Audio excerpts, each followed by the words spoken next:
Welcome everyone. It's Black Metal Legends 10 today, and we have the main man behind Whoredom Rife, V.Einride, and he is a multi-talented musician because I'm sure as you've seen some of the notes for the Whoredom Rife albums, not only does he do drums, but he writes all the guitars and bass and records it himself. And I think that's fascinating, and we've got him here today to share more about his time in the black metal scene, talk about drumming, his bands, and everything really. So, welcome to Black Metal Legends. I'm really excited to have you on board. Thank you. I'm honored.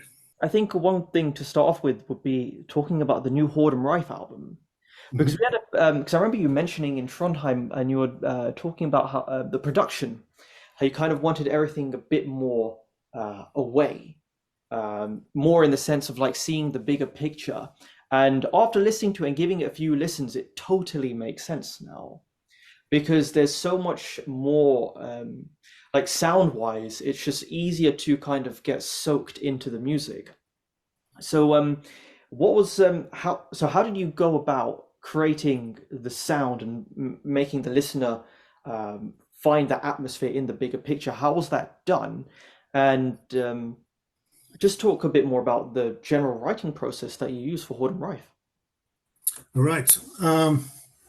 I remember us having that conversation, by the way, because I had kind of like an epiphany. I'm not a sound guy. I don't have the terminology down. I don't really speak their language. And um, as you all may know, there's this guy, Rune Stavnesli, who's been, I've been working with him since like the early 2000s. And he's done all the mixing and mastering for all the Horam Rife releases. Um, so there's always this ongoing discussion whenever we're going to release something. We're he's living in Ålesund, which is in a different area of Norway, and I'm living in Trondheim, and then we always like communicate by telephone.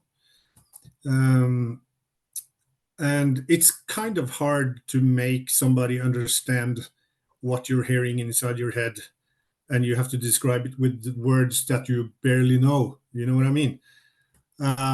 So there's a lot of try and error. um, and this is the fourth full length, isn't it? Yeah.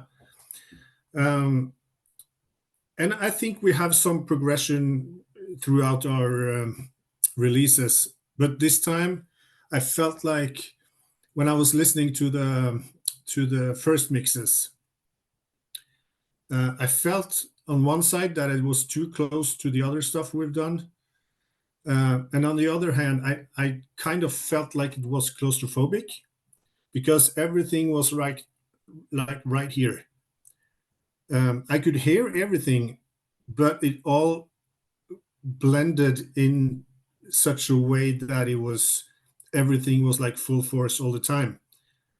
And I was listening in my Sony headset. It's a pretty good one. Um, and I didn't really know how to put my finger on it, and I didn't really know how to explain it. But then suddenly, um, I got this notion that it felt too close. Even like the drums, the guitars, the bass, the vocals, everything was right here. So I called Rune and I told him, I think this is the problem. We need some space here. We need to push all the instruments and the vocals back a little bit in order to hear what's going on around it. And he was like, yeah, yeah, yeah. And he like told me, give me a few hours and I'll see what I can do. And he did. And suddenly there was like, wow, this is exactly what I've been missing. This is exactly what we need to do. And we started all over again, actually, because we were in line for the pressing of the album already. So the masters was sent, but I pulled them from the press and told them, "Hey, we need some more time. Can we please keep our line in the queue, and they said sure, as long as you don't use too much time. So, but I felt we already had a better result than what we came up with the first time. So we used a couple of weeks, I think, and we used used that as a base mix, and then we built a little on top of it, and it really came out a lot more atmospheric, and I feel like it's more dynamic. I feel like the music and the instruments are breathing a lot more. And a really cool lesson that I learned. Um, I wish I discovered it earlier, because now when I listen to the old albums, I wish I did the same thing. But then again, I'm not going to touch the stuff that's already released. But yeah, um, I know what to do for the next album at least. Yeah, for sure. And in the engineering process, do you know exactly what he did to help you create the sound that you wanted? As in, like on a No, tech. he just did what I described in my own words. Like I told you, this I want the music pushed back a little, and he worked his magic, and he pushed the music back. Sure, yeah, and Uh, that's and that's I think one of the big defining characteristics between a lot of black metal and death metal is that some, especially more modern death metal sound, like the sound is so in your face, like it's not in like a bad thing, like nothing sounds bad, but it's just so upfront and it's just mhm. so um like overly intense, but in like a production kind of way. And so dense. Yeah, yeah, and I think the cool thing is that with black metal, it gives it that bit more of a step back. Like everything's a bit more away, and like you said, like the breathing room, I find so much more important now because it's so easy now for bands to go into this kind of route where everything has to be loud and in your face and aggressive and horrible all the time. 1,000% all the time. But Yeah, it's it's like they're afraid of air, um, because wherever there is space, they always fill it up. And I mean, it's probably impressive, but it doesn't sound really good in my ears. And I think a lot of that air that we're talking about, the breathing, um, actually means that you can hear the full range of the instrument and not just whatever's in front. I think they start covering up each other once everything gets too close. yeah. Yeah, I agree, and having this kind of 110% style production that's in your face generally makes a whole album harder to listen to Oh yeah, because it becomes like obnoxiously brutal in a way. Like it's the yeah. sound. It's not good evil; it's bad evil. Yeah, that's a good way of putting it. Yeah, for sure. And I like having music that kind of lets you sink into it as well. Oh Gets you yeah, thinking about the pictures and the atmosphere and stuff. And when yeah. it A comes, little perspective, bird's eye view, but not yeah, quite. I mean, just zoom out a little bit, yeah, and the whole thing sounds a lot better in my ears. yes, I agree with that entirely. And Mhm. when it comes to Whoredom Rife's writing process, so how do you do it? Because it's really it's your thing. Well, I play a lot of guitars for starters. That's where I come up with the ideas. Obviously, I play a lot of drums as well, but when I just play drums, I don't come up with music really. I don't make music on the drums. I make music on the guitar, and I always have a guitar around me. I always did, and the goal is always to try and make something. Just noodling around, finding, notes that I like, chords that I like, and just build on it. And that's where it starts really. And once I have a riff or a part that I'm excited about, um, I try to build off of that. I'm not going to try to pair that riff with the riff I made 3 weeks ago, or at least I can try. But if it doesn't match like that, I kind of um, forget it. I always want to build from what I already have. And I think this is, if I may say so myself, that this is why the music kind of flows. It's not like a lot of stopping and beginnings. Um, it's not a pile of riffs. Um, it's it's a logic, and it has a natural flow to it. And I think that's the main reason, because I always build of the foundation that I have. Um, and once I have you know um, enough parts, usually two, maybe even one, I go to the studio, um, and I start recording the guitars right away. I find a soothing tempo, which feels natural, and then I just press record and I start recording the song. And sometimes I don't even have an idea. Let's say I have 1 minute and 30 seconds of music that I've prepared.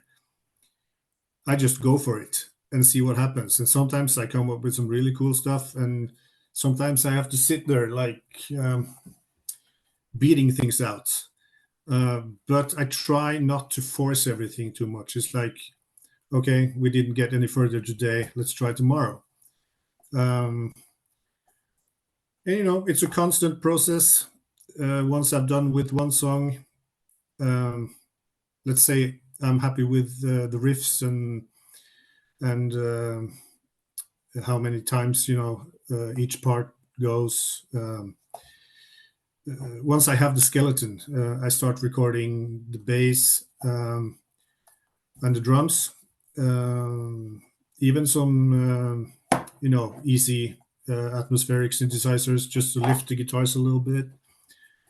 Um,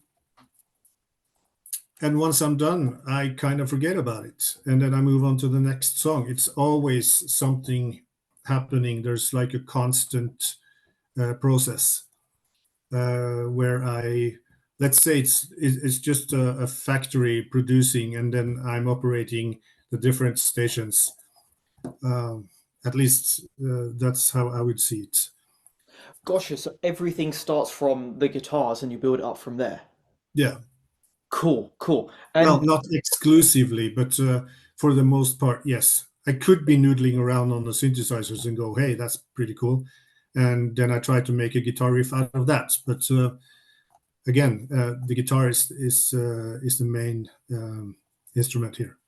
yeah, and it's I think one thing that you mentioned was flow, and I think that's so important because a song with a good flow allows you to get sucked into the music more, and then everything feels so much more in place instead of it being like sometimes like having too many riffs and trying to fit too many ideas into one song makes it not only more difficult to create, but harder to kind of appreciate because it's just like pinballing from Oh different. yeah, even though I gotta say there have been some really successful attempts at doing that as well. I mean, I could mention the Storm of the Lights Bane album Oh by yeah, Dissection, which is like a lot of riffs and a lot of parts reoccurring, and then they move into new stuff. I mean, those songs are really hard to learn by just the sheer amount of parts.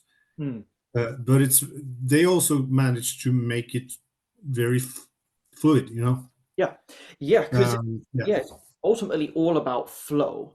Because it's interesting that you mentioned that because that's the way I've always approached writing music as well. It's like every riff has to fit perfectly to the next part. Every section has to fit perfectly. Nothing can't sound too out of place. Everything has to like flow naturally. And Yeah. when you're playing guitar and when you're writing, do you also just like so say for example you've got this one riff, do you just like play that riff and then let your muscles and your subconscious just like trying to create like the next part? Is that how you Well, that's what I'm talking about. Like when I'm doing recording, okay, yeah. sometimes I'll try to go into the next part as you just described, but I won't force it. I'll try a few times to see what happens. But for the most part, I'll look up the notes of the riff that I have, and I will try to reuse them, but in a different order, maybe. Even maybe take one of the parts out of the riff and build off of that. Um, yeah. So there's not much like real experimenting, but there's trial and error. Yes. And I'm always kind of conscious about in what key and what type of melody. I don't want to step too far um, away from it. But I've done so many songs now in that vein, and I'm not saying that I'm running empty, but uh, I I feel there's about time to challenge myself a little bit, um, and maybe do something that I don't always um, well do something that's a little bit new, but um, not without I don't want to step away too much from what we are already doing. But a little bit experimenting with the song structure always inspires. Um, so yeah, I try to push myself a little bit because it's very easy once you find something that works and you just keep repeating it, and it gets boring after 78 songs. So there's there's some part of me that wants to challenge the songwriting a little bit. Hmm. And have you thought of any ideas on how you're going to approach that? Yeah, a couple. One of them is maybe to record the drums first and then try to put guitars on top of them. The other one is I want to start recording without a click, which means I have to do the drums first. But I can always, demo it just with the guitars without click and see what happens. Because you're a lot more free once the click is out of your ears. One thing is like rhythm changes that could still work even though if the click is still the same. But I mean like tempo changes.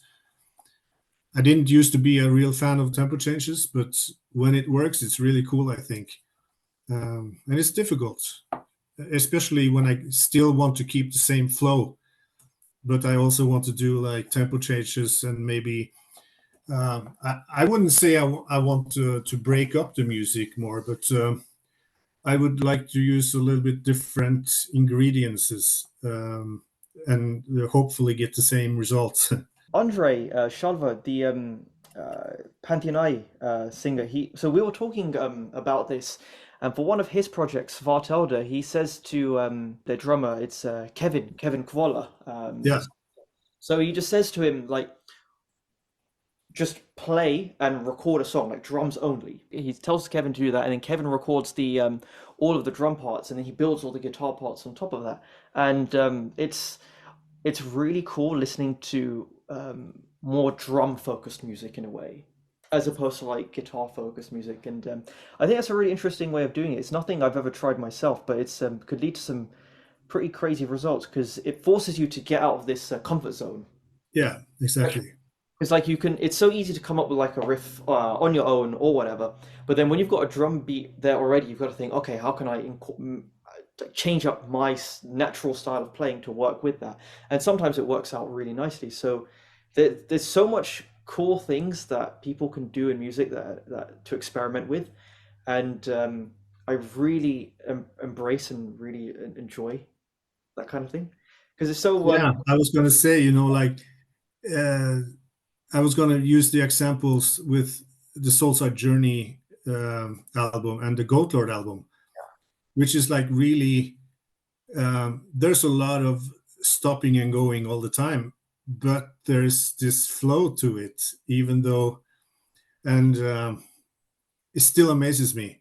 And I think it's mostly because of the musicality of the drums on those albums.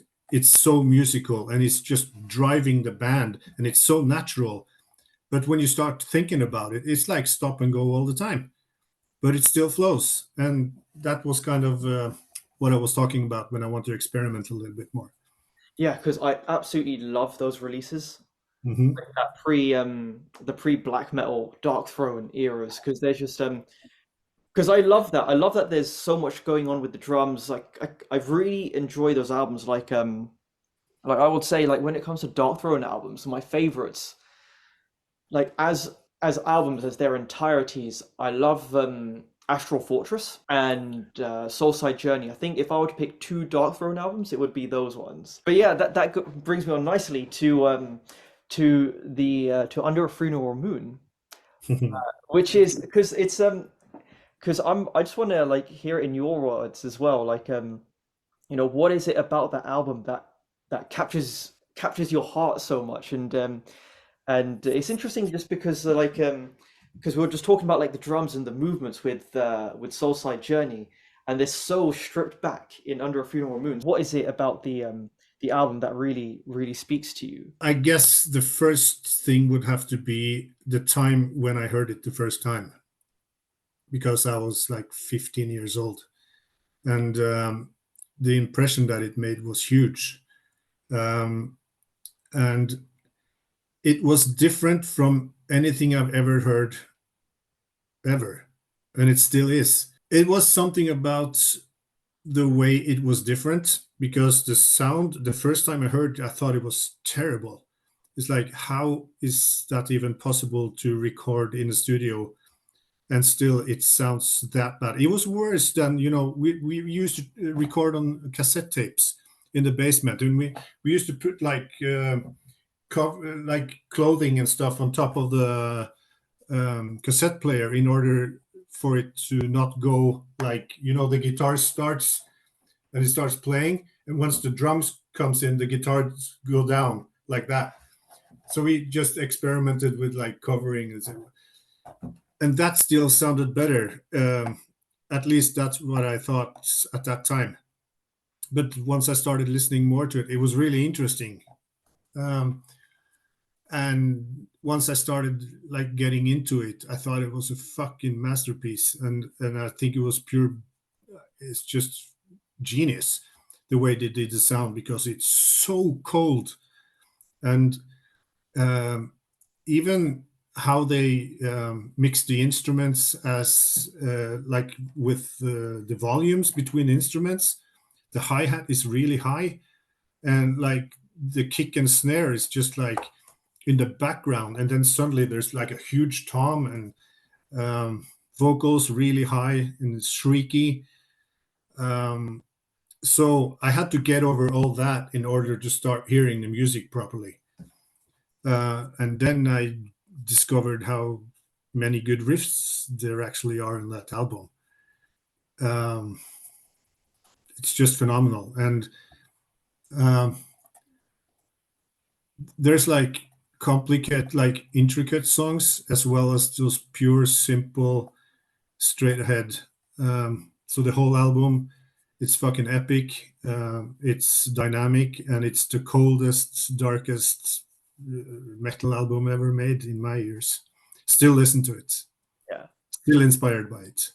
Yeah, because one of my favorite songs off that album is "Crossing the Triangle of Flames," Mhm. and it's that ending riff, the da na na na na da na na na da na na na, and then it breaks down, and you go, something about that China cymbal. Yeah, just one of the greatest China cymbal sounds I've ever heard. It's just so yeah. See, like, admittedly, there's that's not my favorite Dark Throne album. I think personally, I think they've made stronger albums from start to end. But there's some moments in there that are just gold, like the Crossing the Triangle, and then Unholy Black Metal's a cool one as well, and even the intro riff in Natasha in Eternal Sleep. Like no one sounds like that even now. Like those chords Yeah, are still like super weird. Like here, it's yeah. so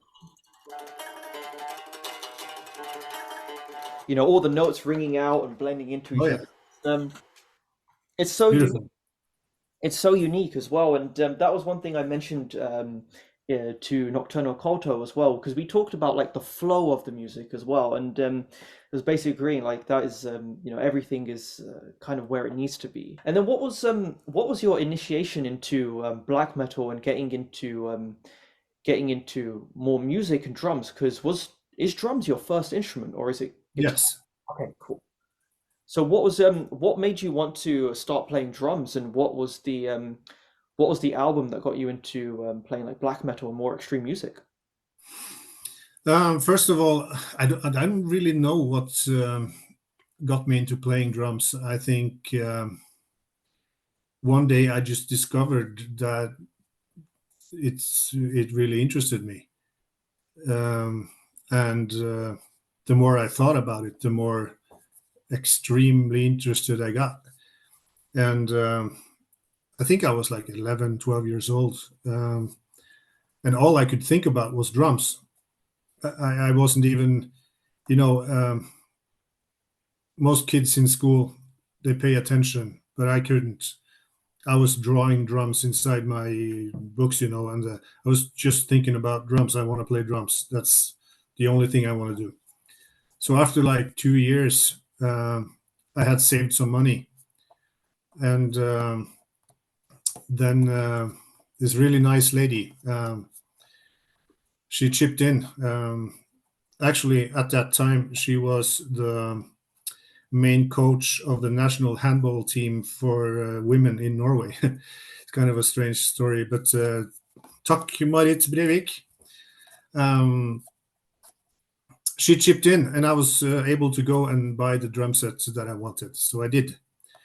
Um, and I think just by starting to play an instrument, and maybe especially drums, because the drums are pretty, or at least um, they can be really um, primitive.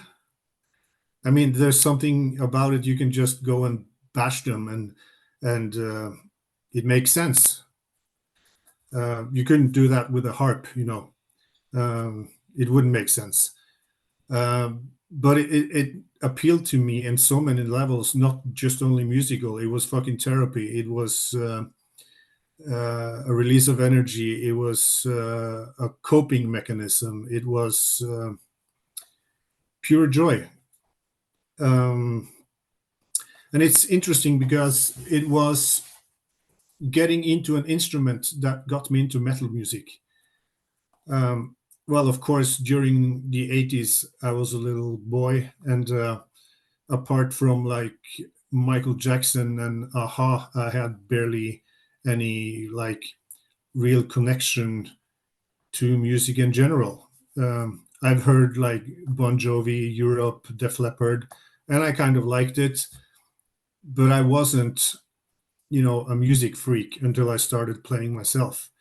And that's when I discovered that it was a lot more um, um, satisfying playing harder music. And the better I got, the more interested in harder music I got. So this is a kind of a feedback loop, which eventually got me on the path to like bands like Entombed, Sepultura, Morbid Angel, Obituary, um, but it didn't last very long until um, a copy of the first no the second Bursum LP was sitting on my lap, and it was actually Kjell, the singer from Whoredom Rife. He's 2 years older than me. He said, "You got to listen to this."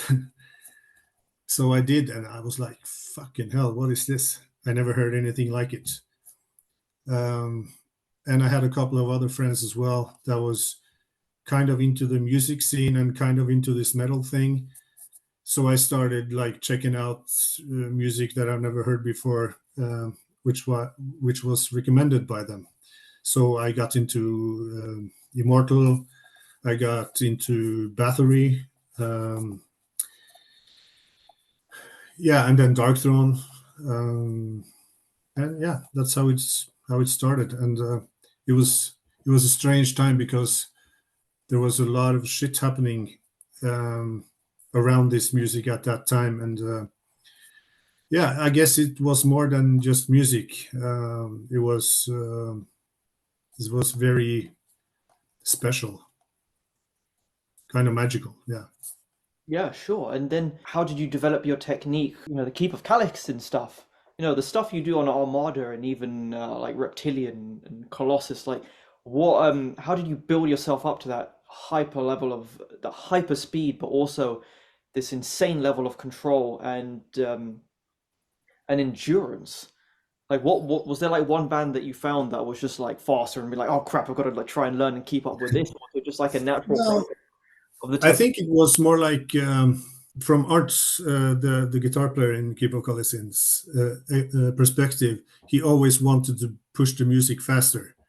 He, I think he had an idea that everything is better if it's faster, and so and I also I think one big part of it was that we were huge Immortal fans from the old Immortal, like Pure Holocaust and Battles in the North. I mean, Battles in the North. Not many people may know this, but that was a huge inspiration for Keep of Kalesin.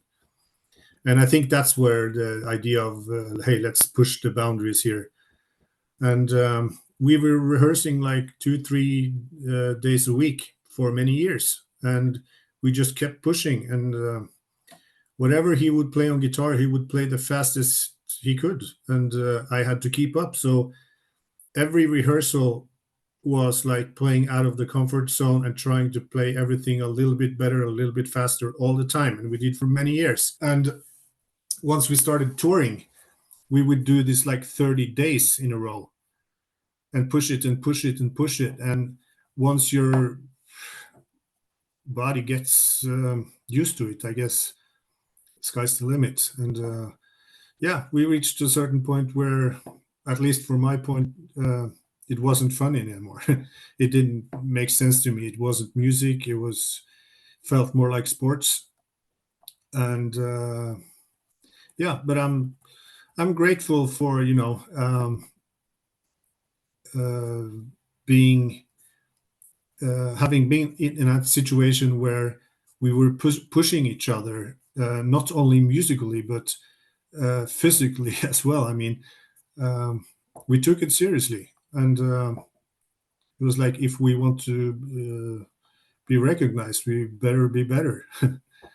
So I think it was a um, healthy rehearsal situation. Yeah, for sure. And I think that's one really important point as well, is having other people like push you and kind of just help you become that better musician, like unlock something Yeah, in yourself as well. Because I remember speaking to Tobias of Dark Space, and he mentioned something, and it still sticks with me.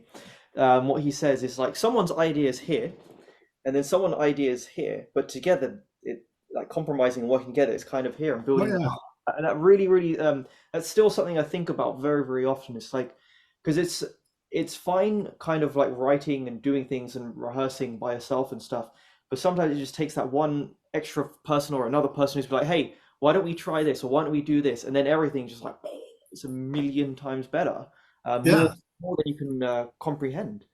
I mean, look at the old every old recordings, like I mean, like video recordings of bands being in the studio. There's always this producer he says always like, one more take. This is perfect. Let's do one more. And I think that this pushing the musician to the brink of total meltdown sometimes can really help to get the most out of the music. But again, it really depends on what kind of music you're playing. I mean, I wouldn't say I'm pushing myself these days in the studio. It's a much more relaxed way of being in the studio. And I can appreciate that more, actually. As far as Whoredom Rife goes, we don't need to push, like we're not going to set any records here. Uh, but yeah, we can push each other musically in Whoredom Rife as well. And I mean, especially when we're doing vocals, it's not like he's not struggling because we're always trying to make the vocals as bad as possible, as badass as possible. Yeah. So whenever he has a bad day, we won't record anything. We'll wait for the good day and then we'll push. So usually we could do like a song and then we'll be happy about it, and then his voice gets warm, and then we can track it again, and it's 10 times better. So we do push each other within this band as well, but it's not like we're not like pushing for speed or like technical stuff. It's For more to sure. get Yeah, yeah, yeah. To a help more with extreme atmosphere. when you were talking about like the producer in the studio, I remember watching a an interview with it was Bruce Dickinson, and he was saying there was something that the producer kept on doing, telling him to do again and again and again. I think it was the intro for Number of the Beast. I He's think I've heard this one. Yeah. yeah, yeah, he's in, like he gets so pissed off. He goes, yeah, and they got that take, and that was the one for the end of Number of the Beast. So Yeah. it's that kind of like breaking point thing as well, because my kind of I don't know, it's like the way I approach guitar and playing live now, and even music, because I'm really thinking about the show next weekend and the rehearsals and stuff. It's like for me at least, it's like every time I pick up the guitar to play these Ereskigal songs, it's all about trying to not only have these like technically like down, but also make sure that whenever we do the band or do get in the rehearsal, it's at that 110%. Hmm. Try and find that breaking point, because it's demanding music and it needs it, and I don't want it to because there's something I don't know. It sounds a bit sadistic, but there's something that I think people enjoy not only seeing the show but kind of listening to it as well. You know, listening to people on just on that edge of their limits. It doesn't have to be technically good, but everyone like just pushing themselves and kind of giving a shit when they make the music and they're playing the music. I think that's really really cool to see as well, because you show Yeah. it's yeah to me it just shows that they're way more serious about the music. Um, Yeah. And it's like you said, with the limits. The limit was really what we were training for, because if you hear the old Immortal albums, I think there's Abbott playing drums on them, and he's playing above his limit, well above his limit. But I think it's fucking fantastic. It really works for them. But um, for the point of this argument, there's um,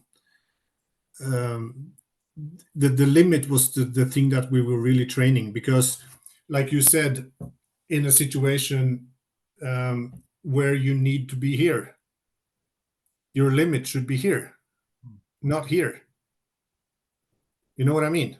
So whatever you're doing, if you play a little bit below limits, or if you train your limit to be a little bit above what you need, you're always going to play a little bit more relaxed, and that's going to sound a little bit more musical.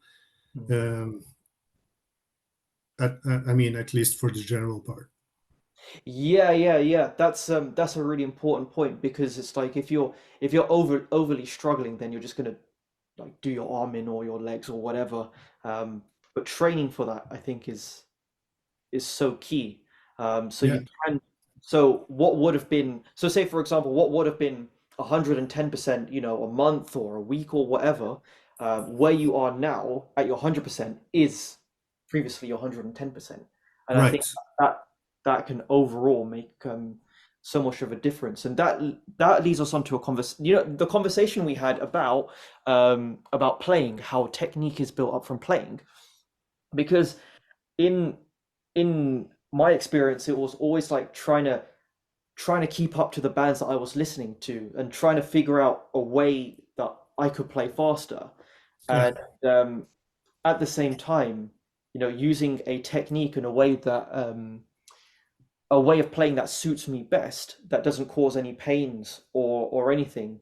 Um, but it's because I had to kind of learn things myself.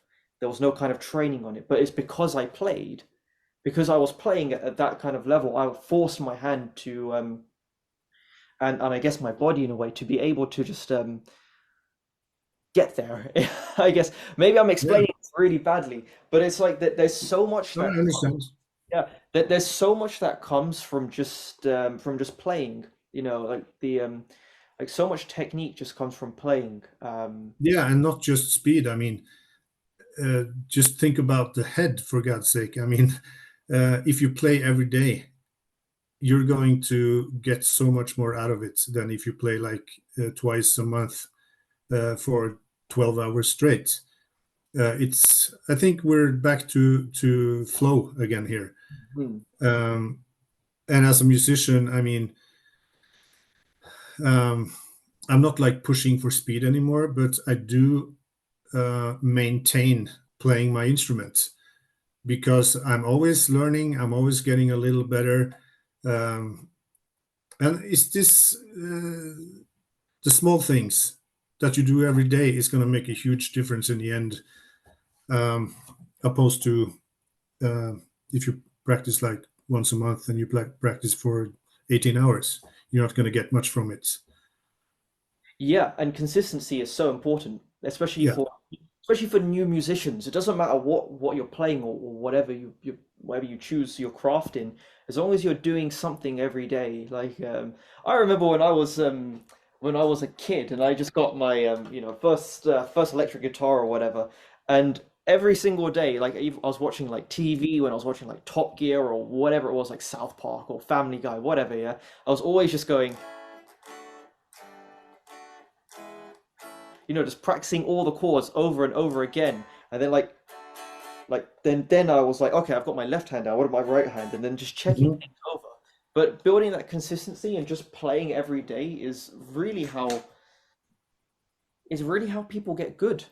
And Yeah. it's like you it's people are like, oh, they say like I could never get to your ability or I couldn't never do this, and I'm like, part of me is like, okay, if you're thinking like that, then you're already kind of defeated. I was going to say, yeah, you're probably right if you say it like that. Yeah, and but then if you think of it in a different way, it's like okay, I can't play that yet. Then already, like I don't know, something in your head, and then that occurs in your physiology, and then it's kind of like okay, then it's kind of helping you on the Yeah, at least you're open for the possibility. yeah, 100%, Yeah. and building yourself up that way because yeah, the little things really matter when it comes to music. And going back to your guitar playing, what guitars do you have, and what kind of sound do you go for when playing guitar? All right. Here I'm on shaky ground again because again with the terminology. Uh, Guitar is my second instrument. I really never got into. I was never a guitar player. I'm a drummer who plays guitar in that sense. So I may not speak like a guitar player here. um, my guitars are. I have a, LTD MH1000 Deluxe. It's red ish. Like I don't even remember the finish. Um, but I handpicked it because it felt right, and it also had what do you call it on the tension rods.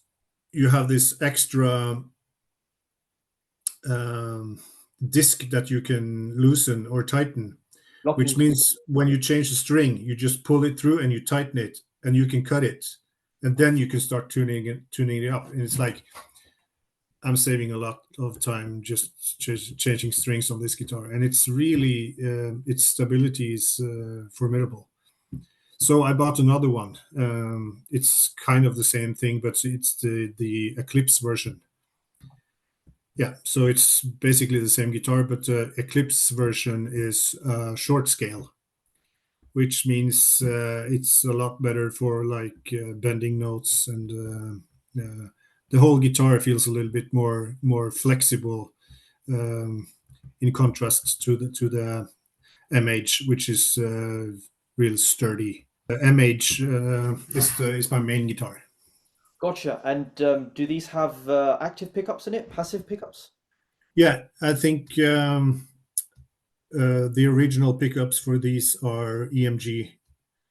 Yeah, so that's those are active, and but on the Eclipse, I bought that one used, and he had picked off the original pickups and replaced them with bare knuckles. Okay, cool. And Yeah, how do you feel they sound in comparison to the EMGs? literally can't hear the difference. But I never try them through an amp because I always record directly in the DAW. Oh wow, okay. Okay, no, because I thought you had like a stack or some amps and stuff. No, no, no. It's a straight line in. Do you know what? It's a lot of people now are going down that route. Because in that sense, I'm a bit of a dinosaur with all this stuff behind me, but I like that swarmingness that Yeah. the stacks bring, and it's just so addictive. Well, that's why we reamp, Yeah. because all the reamping is done in Ålesund with Rune. Hmm. So he takes my clean signal and he runs it through an. I think he has a 5150, and I think he uses two cabinets, and he reamps everything. Um, and the idea now for the next album is that I actually bought like a reamp box, so I'm experimenting a little bit with reamping myself, but I'm not 100%. So Irina will come to Trondheim and help me shortly, because we are in the, well, I'm not going to say too much, but we're in the process of an interesting release. Sweet. Yeah, Okay, cool. Something to look forward to. And when it comes to amps and guitar sounds, do you have any preferences? I wouldn't know. Oh. I this is I don't know anything about this really. I could go up to an amp and kind of find the sound that I like, kind of. But amps, it's not my field at all, man. Gotcha. Gotcha. And what made you want to start playing more guitar? um, I'm not sure. I played guitar as long as I have played drums, but I always felt like drums were my number one instrument, and guitar was kind of like a hobby. But then as I evolved on the guitar, it got more interesting. And I guess there's always been a part of me that wants to be a reasonably good guitar player as well. But I never felt the urge to be on front of the stage, or as a matter of fact, I can't even play guitar standing up. I never did. I didn't have to. So I've just been sitting playing guitar. So well, as far as a studio guitarist for metal band, I should do okay. But anything apart from that, I'm totally blank. With the Pantheon I recordings, because um, I've heard some of the stuff, and it's really, really damn good. It's really, Well, yeah, really good. And how was that? How was the recording sessions? Granted, it was a long time ago now, like yeah. 10 years ago. But how were the recording sessions for that? We used the studio here in Trondheim, which is called Brygga. No, it wasn't Brygga. It was Skansen Lydstudio, where I had some. I've done some recordings there. We recorded the. I don't even remember the name. It was a Keep of Kalas, an EP. We recorded in there. Introspection. Is that a Oh, song? yeah. I think that's the one. Yeah. Yeah, the one we did a video for. Um, that was recorded in there as well. So I was doing a lot of work in that studio at that time, and Andre contacted me uh, because for some reason their drummer was unable to record the album, and uh,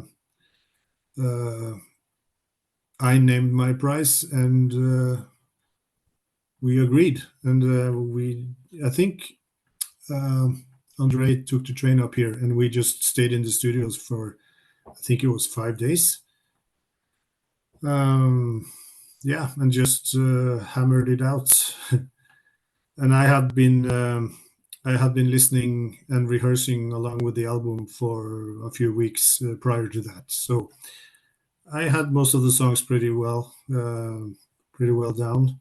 So yeah, I think if I remember correctly, it was a smooth recording session, apart from this one part that was too fast for me to play at the time. And you really struggled a bit with that part, and I don't even know how we solved it, but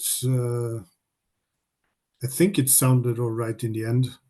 But I mean, I could always hear that something's not 100% here, but I think it sounds all right. I haven't heard that one since, I don't know, 10 years, 12. Yeah. Because Yeah, he just showed me some songs. Like there's not like any definitive song titles yet. Um, but there's like one song that he showed me where he's using like seven string guitars as well, and it was just furious. And it's a really like from what I've heard, the music is really exciting. It's so yeah, and it's something else.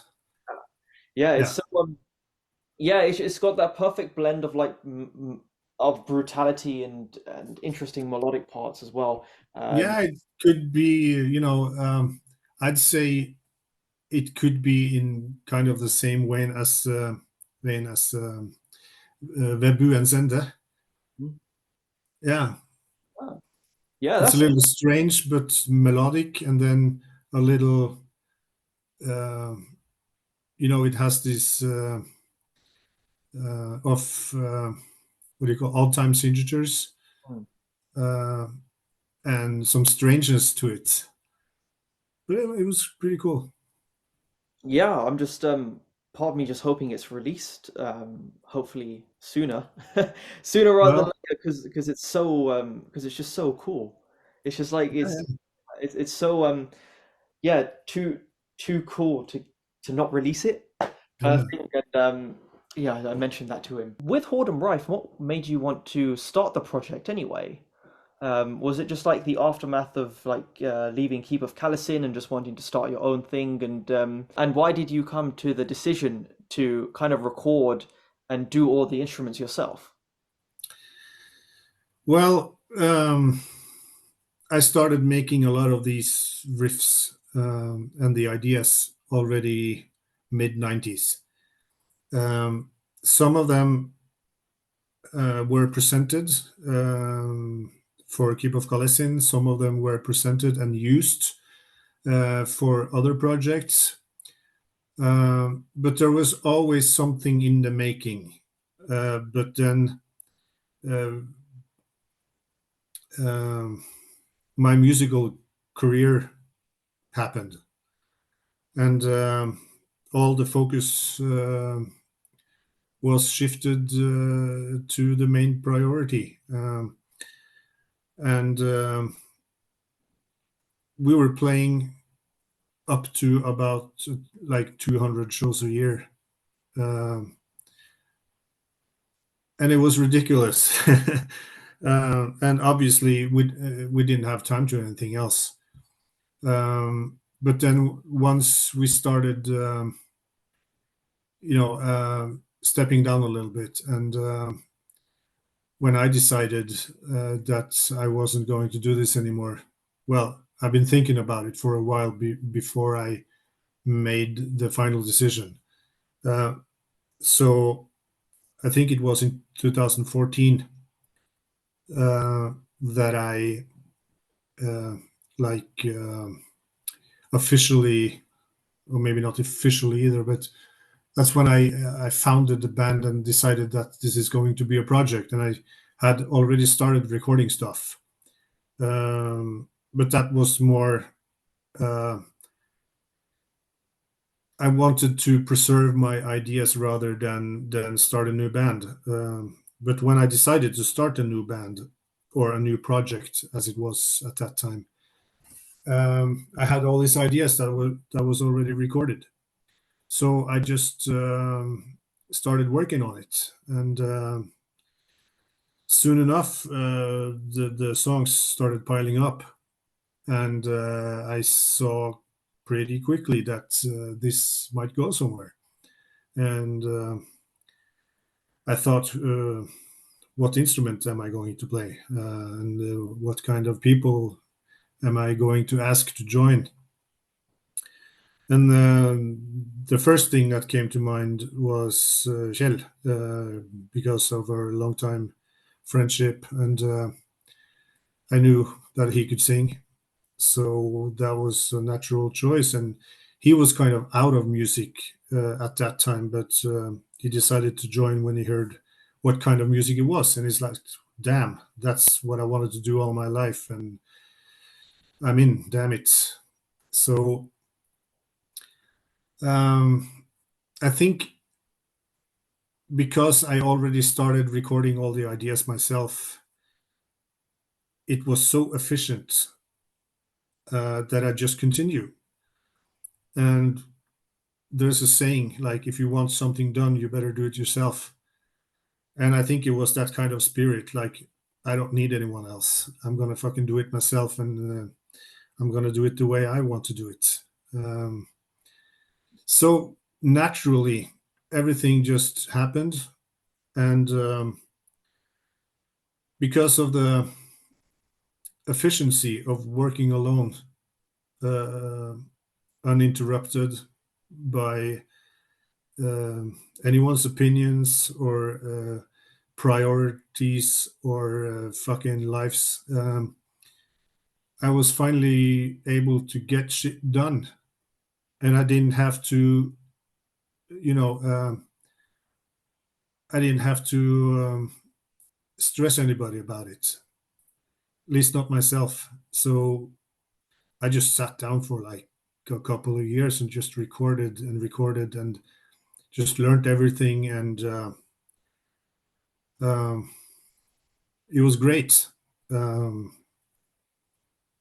so I just kept at it, and that's I just found a really good way to work, and that's still how I'm doing it.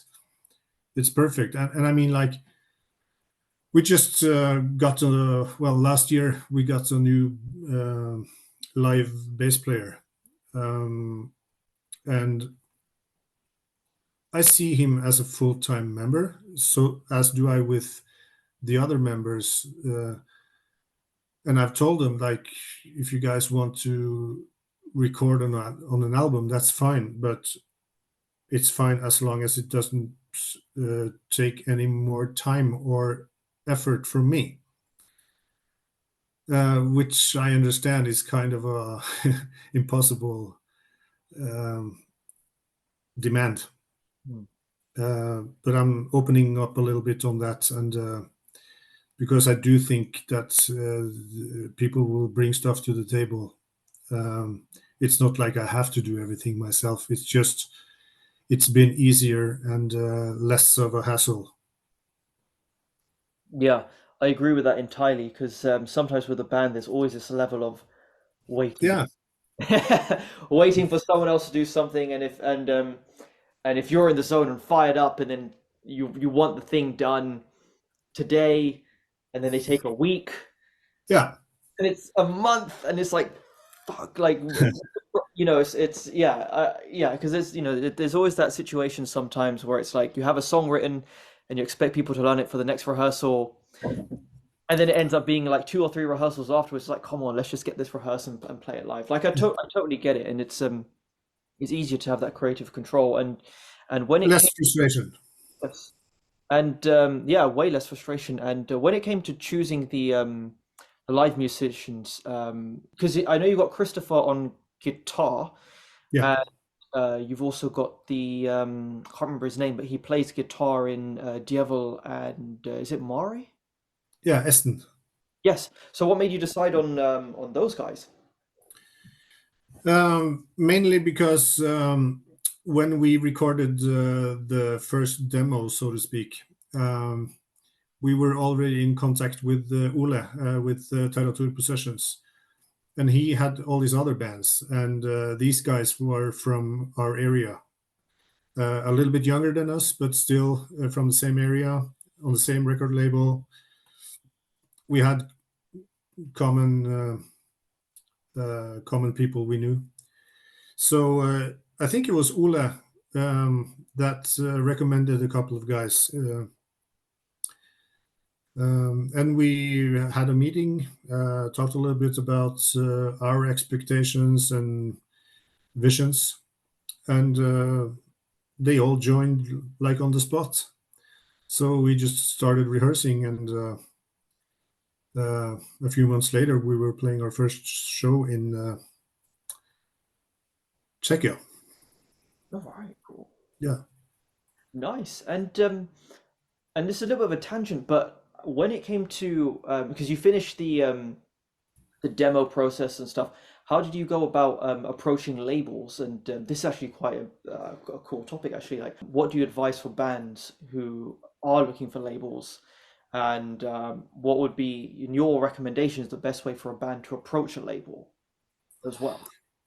That's hard for me to say because I've been fortunate that I am an old friend with the one who runs the current record label that we're with. Um, so I'm kind of uh, not the right person to ask, but definitely, I think if you, first of all, your product has to be sufficient and ready. Um, and I think for a label, I think keeping deadlines uh, and also be someone they can trust is a huge thing. But I'm not really sure about how labels work these days. I haven't been like on a real record label since since the days of downloading music started really. Um, so a lot of things has changed a lot since those days. So I'm not sure what a real contract looks like nowadays, but one advice I would give is to read the contract properly because there are small letters in the contract and you do want to read them. But I don't think the record labels have the same power today as they used to, at least uh, if you read the small letters. Hmm. Yeah, makes sense. And what do you recommend for people who want to start bands and how to approach their band and trying to realize their vision? That's a tough one too.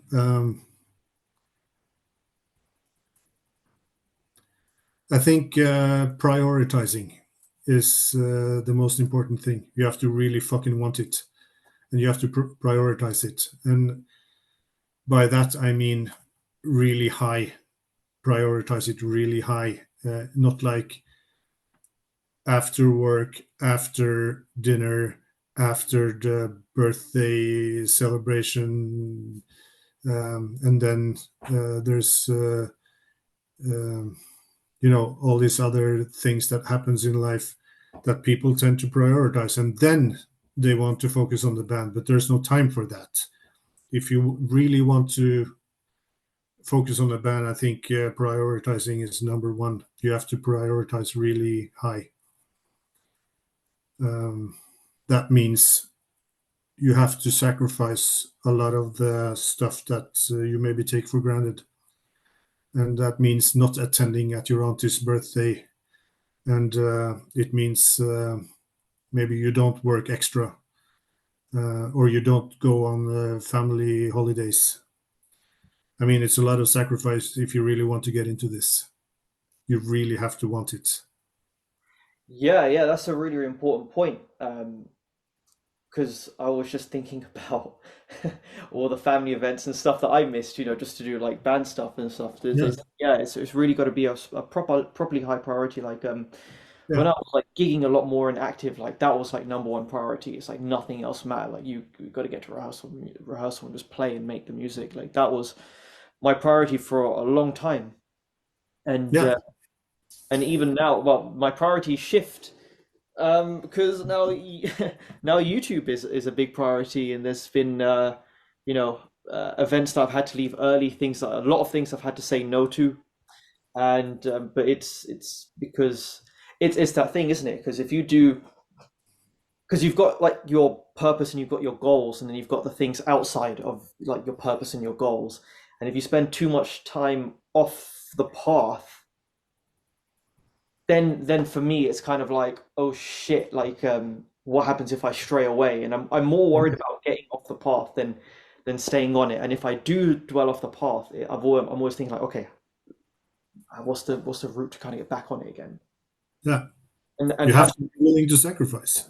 yeah, yeah, and have that level of commitment for sure, because it's Yeah, and band life isn't easy, because sometimes it's with like close friends and stuff, and then you can get into really difficult experiences and difficult conversations as well.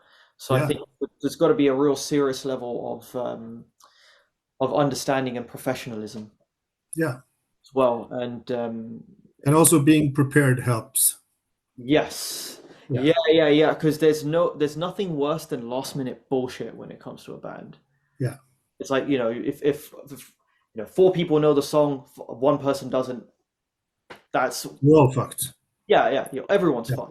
yeah, Yeah, like you're playing, I don't know, playing a rehearsal and a lead breaks or whatever, and there's no replacement. Again, fucked. It doesn't help with the overall thing. Like, of course, it's difficult. You can't control everything, but it's always so important to be prepared for anything and everything. yeah, And always having like a level of backup plan or something, um, even in the midst of things that you can't change. yeah, yeah, Try and have that. The show must go on, kind of expectations and attitude. We should also talk about what kind of drum equipment and drum gear you like.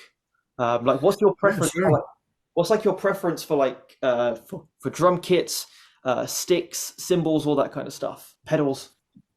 Well, to be honest, brand doesn't really. It's hard to pick like favorites within brands because they're all amazing. Um, you get what you pay for. That's the bottom line. But there are some preferences, of course, and I was fortunate enough to get endorsement deal with Pearl Drums Europe back in 2010, I think 2009, 2010, which was really cool. I'm still um, endorsing Pearl, and I chose them because of first of all the quality of the drums, but also their hardware and rack system is beyond compare. I think it's the most sturdy, stable, and the best equipment for both gigging and studio because it's so reliable. Um, so that's the reason why I chose Pearl. Also, I've tried many different cymbal brands. They're all unique in their own respect, and it all cooks down to taste really and what kind of music you're playing. Um, I guess the only advice I can give here is like you just have to go and try. because there are so many varieties and tastes out there. So currently I'm playing Minol cymbals. I play the Minol Classic Custom Dark because they're quite affordable and they actually fit the music style I'm playing pretty well. So it's a win-win. Also, double ply heads is a must for me. They cut through in a different way. You can tune them a little bit lower. Axis pedals, use them for fucking 20 years now. Really sturdy, durable pedals. And you can set them up to practically any style you want. Really good stuff. Only thing, it's kind of hard to get parts for Axis since they're only based in America. And we have a few suppliers here in Europe, but it's not the most easy company if you need stuff, unfortunately. Yeah, sticks, whatever. I use mostly 5B. I've been using 2B, but I found that the 2Bs are a little bit heavy for my cymbals, so I started cracking the cymbals instead of my sticks, which made me choose to go back to the 5Bs again. And now I'm breaking the sticks and not the cymbals. Yeah. Drums are pretty expensive, I'm telling Yeah, you. yeah, yeah. As soon as you said breaking cymbals and all these minors, it's like, oh shit, like some of those like 300 pound cymbals or even Oh, more, yeah. all that kind of stuff. And it's just it's insane. Yeah, and it's so counterintuitive to go out and buy something expensive and then you bring it home and you beat it with a stick. It's weird. Yeah, and with your drum skins, do you have any preference for like Remo or Evans or anything? I'm using Remo pinstripes. Gotcha. Yeah, Cool. And actually, what one technical question that I thought of, because I was just remembering your drumming, um, when you're doing the blast beats, your right hand is hitting closer to the bell than it yeah, is to, like the ride out. How come you've decided to incorporate that? Having because I could hear the ride. So instead of playing with the tip of the stick on the ride cymbal, I Hmm. would use the shoulder of the stick on the bell. And I think that kind of created my sound. But for me, it was all about being able to hear the ride cymbal loud and clear in a rehearsal situation. And also, I'm playing with in-ear monitors, which means I can't hear the drums as well, um, because I have both click and music in there. So I think it's all down to being able to hear what I'm actually playing. Have you got any like closing thoughts or any advice for people or any shows or anything that you'd like to announce on your side? Well, there's a festival happening in Trondheim in January. It's a Teratur Possessions festival. And on Friday, I will be headlining with Vemod, and on Saturday, I will be headlining with Whoredom Rife. So um, um, I could really recommend. It's a really cool event, a lot of cool bands, and also I recommend combining it with weekend in Trondheim and a little bit of sightseeing. Historically, it's a rich city. We used the pseudonyms. Actually, I did it for the first time with Whoredom Rife because I wanted to kind of distance myself to anything I've done previously, and I didn't want anyone to know who was behind it. So that's actually the reason why I chose a pseudonym for the first time. I used to go by Veal, as many people know me, but that's not really a pseudonym. It's more like it's my initials. Hmm. And I started signing stuff with just my initials, and I left the dots out. because I was sick of punctuation, like wasp. People just started calling me Vil, even my bandmates, even some friends here in Trondheim started calling me. So it's more like a nickname, really, than a pseudonym. So yeah, either Vegard or, I mean, in a professional situation, I'll go by the pseudonym.